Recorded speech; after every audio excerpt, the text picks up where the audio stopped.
Atau buruh dari berbagai industri termasuk media massa. Guncangan yang begitu keras belakangan ini menimbulkan tanya terkait nasib industri media ke depan. Pemerintah pun berupaya untuk menemukan solusi agar badai PHK bisa segera teratasi. Saatnya Indonesia berbenah agar cerita pilu dari para awak media tidak bertambah lagi.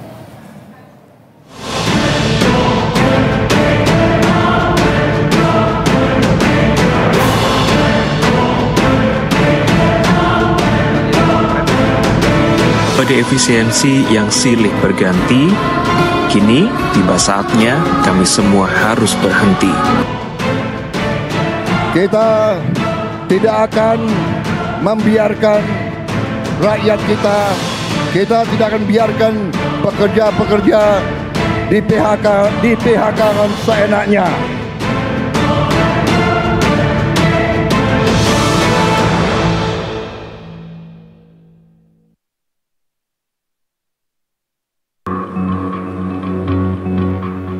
Pemutusan hubungan kerja atau PHK menjadi momok bagi kaum pekerja di semua industri. Sejak awal tahun ini, cerita mengenai karyawan atau buruh yang mendadak kehilangan pekerjaan terdengar silih berganti. Kisah itu datang dari beragam industri, tak terkecuali media massa. Sejak akhir tahun lalu, PHK besar-besaran pada para pekerja media mulai terjadi.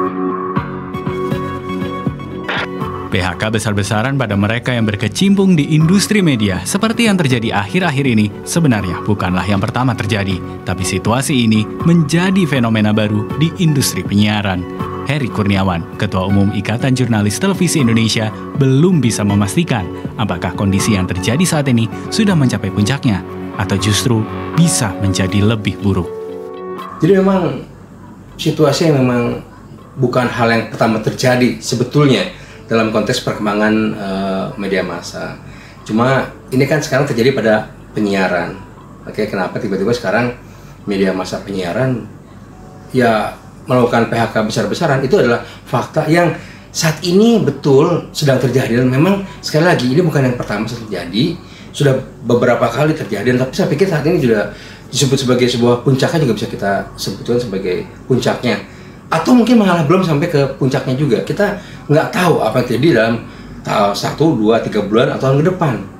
Karena kalau misalnya kemudian model bisnis tidak ditemukan, ini kan industri. Ketika pemasukan tidak lebih banyak dibandingkan pengeluaran, ya mungkin situasinya akan semakin buruk. Pada efisiensi yang silih berganti, kini tiba saatnya kami semua harus berhenti. Badai PHK dalam industri penyiaran tak hanya terjadi di Jakarta, tapi juga sampai ke berbagai daerah, seperti yang dialami Oki Arisandi, seorang jurnalis televisi di Sidoarjo, Jawa Timur, yang pada bulan Mei ini terdampak kebijakan PHK bersama puluhan rekannya. Walaupun situasi yang dihadapinya terbilang sulit, tapi Oki bersama keluarga berusaha bangkit dari situasi yang ada sambil membuka ruang diskusi di media sosial untuk saling menguatkan bagi mereka yang terkena PHK. Alhamdulillah, saya punya keluarga yang suportif, datang dari istri maupun orang tua. Jadi ketika saya mengabarkan bahwa saya terdampak PHK mendadak dari kantor, semuanya pasti terkejut, tapi semuanya memberikan support, memberikan dukungan hingga bersama-sama bangkit bersama keluarga kecil saya. Ya, tentu ini menjadi hal yang sulit ya, tidak hanya bagi saya tapi juga semua teman-teman yang terdampak PHK, pasti di fase-fase awal merasa berat, bingung, harus menjalani hari-hari tanpa rutinitas, tapi itu semua pilihan. Apakah kita akan memilih untuk tetap diam di tempat atau harus bangkit mencari peluang lain? Salah satunya adalah dengan mengkontenkan hal-hal yang saya alami, salah satunya adalah PHK ini.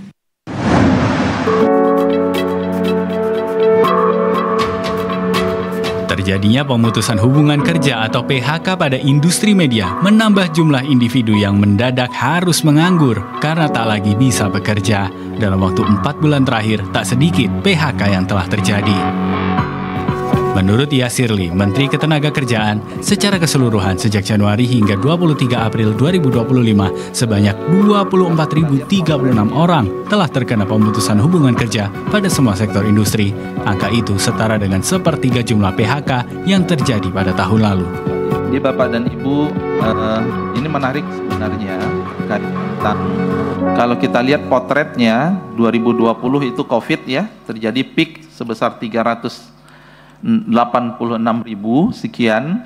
2024 naik 2023 ya. Kemudian saat ini sudah terdata itu adalah sekitar 24.000. Jadi sudah sepertiga ya, sepertiga lebih dari belum lebih ya, sepertiga dari tahun 2024. Ya, jadi kalau ada yang bertanya PHK year to year gabungannya itu saat ini dibandingkan tahun lalu memang meningkat. Dalam rentang waktu 2022 hingga 2024, angka PHK mengalami kenaikan yang signifikan. Jumlah orang yang terkena PHK pada 2024 mencapai hampir 78.000, meningkat hingga lebih dari 3 kali lipat jika dibandingkan tahun 2022 yang hanya 25.614 orang. Sementara berdasarkan data dari Badan Pusat Statistik yang dirilis bulan ini, jumlah pengangguran terbuka di Indonesia pada Februari 2025 sebanyak 7,28 juta orang dan tingkat pengangguran terbuka sebesar 4,76%. Jumlah itu menggambarkan penurunan dalam 5 tahun terakhir dengan puncak jumlah pengangguran maupun tingkat pengangguran terbuka tertinggi tercatat pada Agustus 2020 atau masa pandemi COVID-19, yakni sebanyak 9,77 juta orang berstatus menganggur, menumbuhkan tingkat pengangguran terbuka ke angka 7,07%. Secara spesifik pada industri media, Dewan Pers menyebut iklim usaha industri pers memang sedang tidak dalam kondisi menguntungkan karena media massa yang mulai perlahan ditinggalkan masyarakat sebagai rujukan mencari informasi hingga kue iklan nasional perusahaan pers yang sekitar 75%-nya beralih ke platform digital global dan media sosial.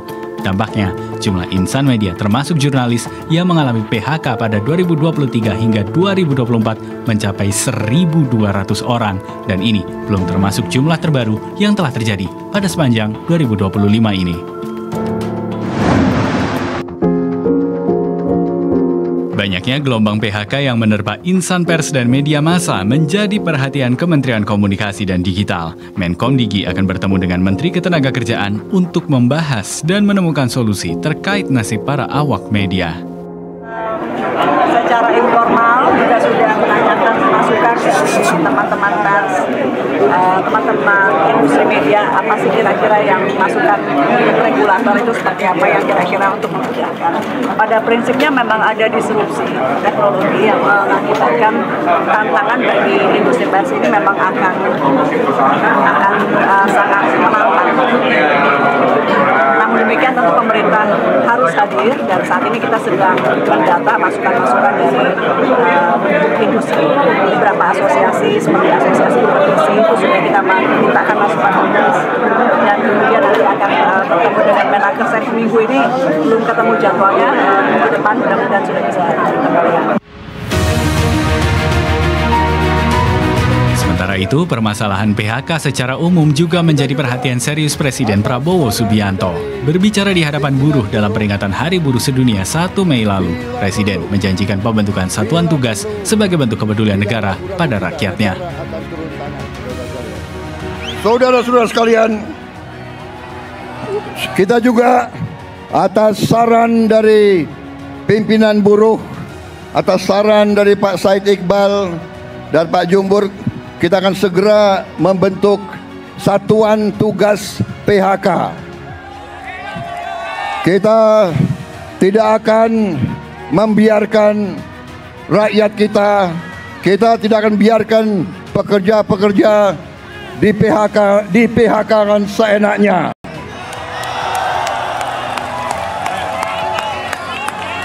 Bila perlu, tidak ragu-ragu kita, negara akan turun tangan, saudara-saudara sekalian.